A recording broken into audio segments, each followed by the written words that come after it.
Hello, I am Peter Butchart. I'm a member of the American Legion Post 214 in Taylor, South Carolina. We're doing a series on the weapons of World War II, and I'd like to show you a few and try to point out some of the benefits and the maybe shortcomings of these.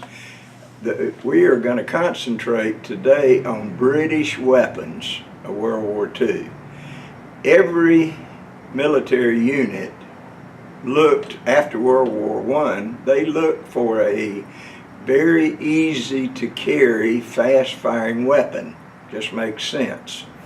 The British did not have one, but in 1940 they developed the Lanchester. We pronounce it Lancaster, I think they pronounce it Lanchester. This is a short, semi-automatic and automatic weapon. It fired the 9mm, the same cartridge as the German Luger. They're very small. They are effective when fired fully automatic. One of the shortcomings of this weapon, they were heavy. These things are hard to carry around. They're also extremely difficult to manufacture. There are too many machine parts in this thing. People who make weapons always look like we do in our homes, ways to save money. This machine gun was so expensive that it really wasn't very good. One of the things about the British machine guns, if you notice, it feeds from the side, okay? For many years, I wondered, why do they have this from the side? The US, the Germans, the Russians, everybody else fed from the bottom.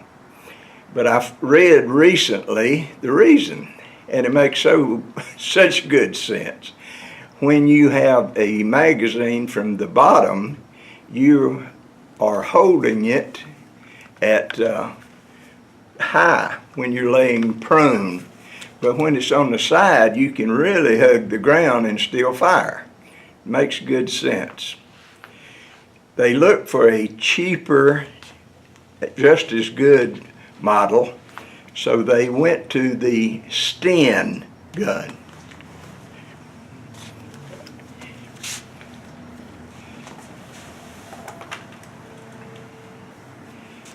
Sten gun, this thing feels like it weighs about half as much as the Lanchester or Lancaster.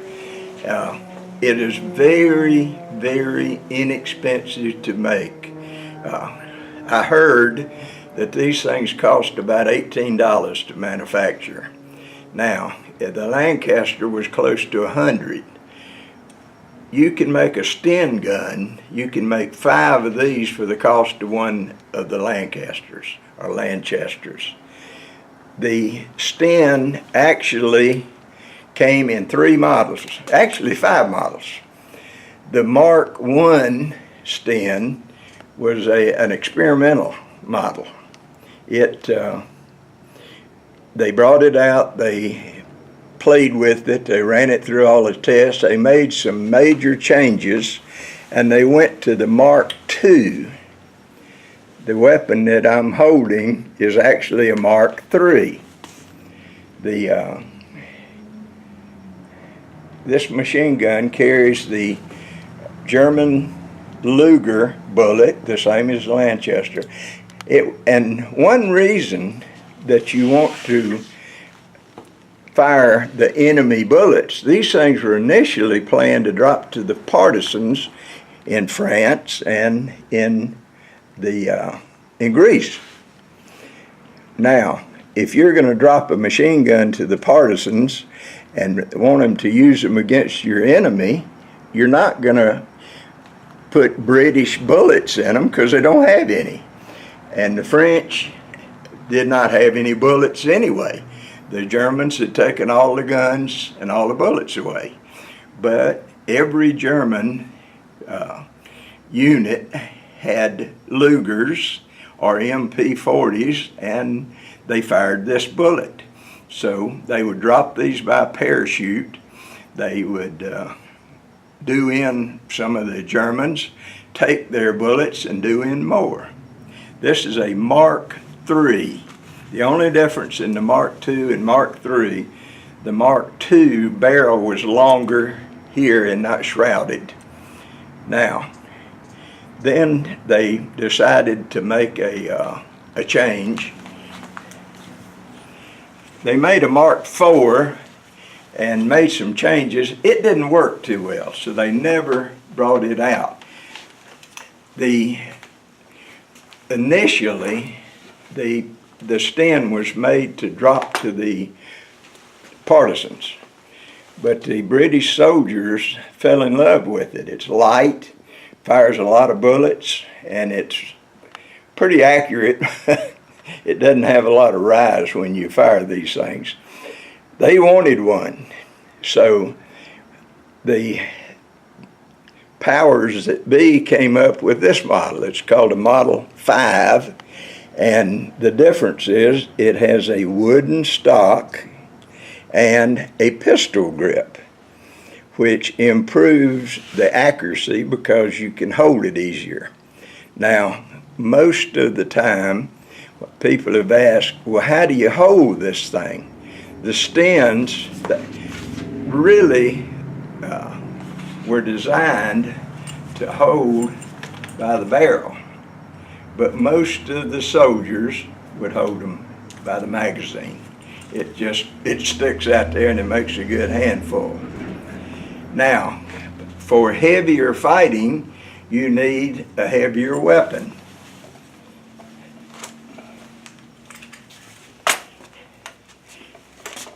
This old heavy thing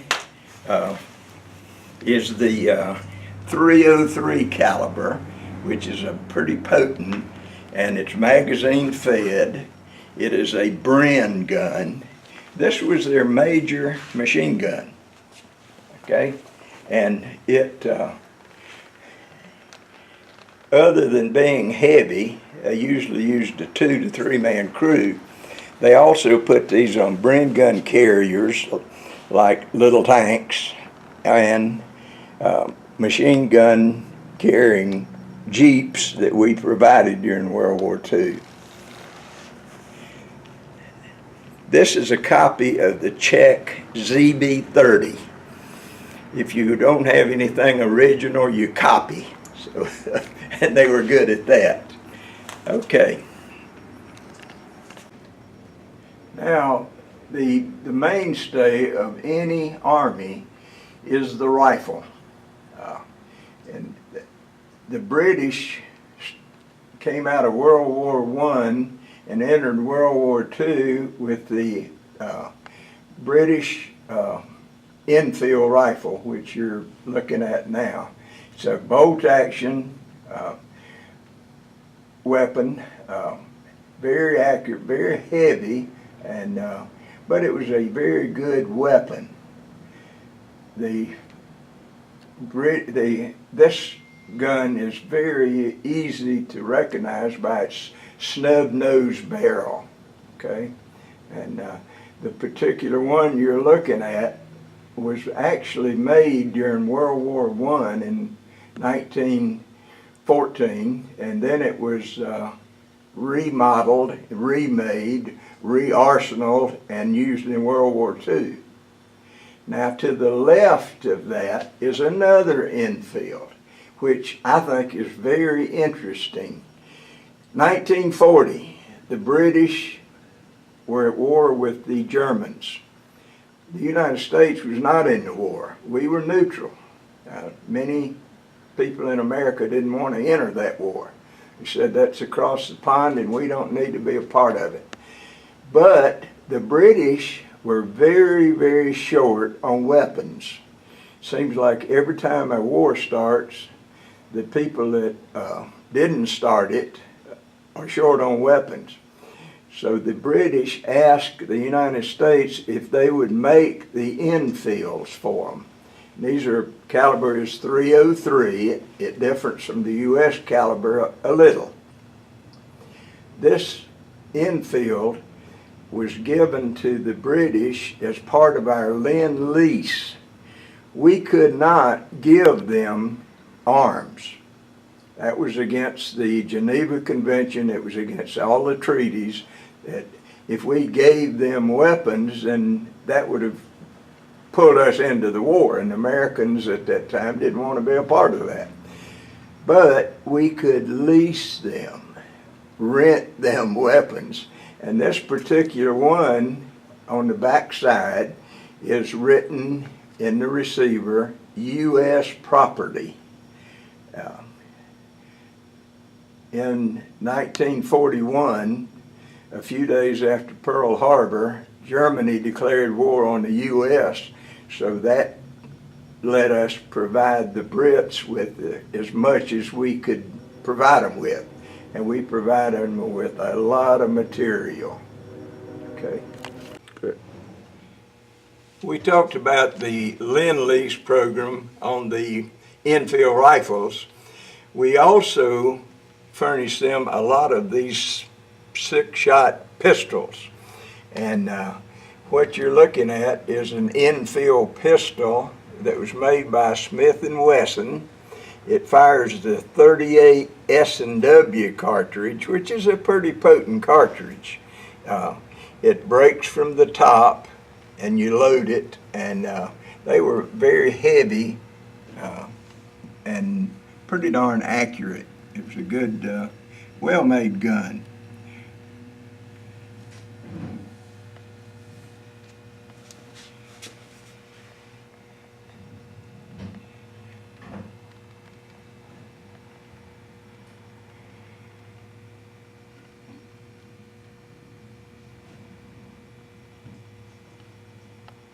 Every military unit, Army, Marine Corps, but primarily with the British, the Army, they need a squad automatic weapon. And for the British, the most popular squad weapon was the Vickers water-cooled machine gun, which you see in front of you.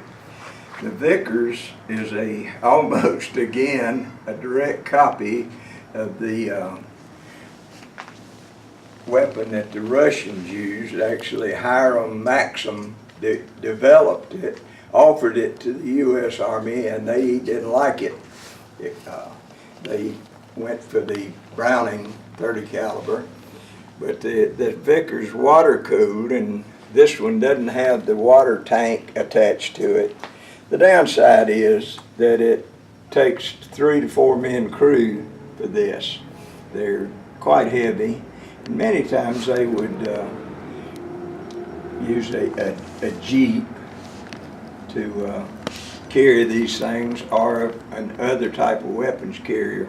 This same machine gun was used in their airplanes, Spitfires and the others that they used. Fired very rapidly, so you had to carry a lot of bullets. I'd like to close this out. We've mentioned several times about the Lend-Lease program. The British never were able to develop during World War II a very good all-purpose vehicle. General purpose, we call it a GP or a Jeep. So I'm sitting on a model 1942 Ford MB, it was called, and soldiers called it a Jeep, and for some reason there's been a lot of speculation why they called it that. This particular one is here in our museum, which I invite anyone to come and visit us. We're on Wade Hampton Boulevard in Taylor, South Carolina. We do not charge a fee to come in. We will accept donations to keep us going. If you look to my right, you will see a rocket launcher, mistakenly called a bazooka. The bazooka was a 2.75 rocket launcher that we used. When we came up against the German tanks, it was practically useless, so they came out with a 3.5 rocket that carried a shaped charge, and I will show you one of the projectiles that went with this. Quite heavy, but it would penetrate the side armor on the German Panthers and Tigers. It was effective. And some of the Brits and American soldiers became quite prolific with this 3.5 rocket launcher.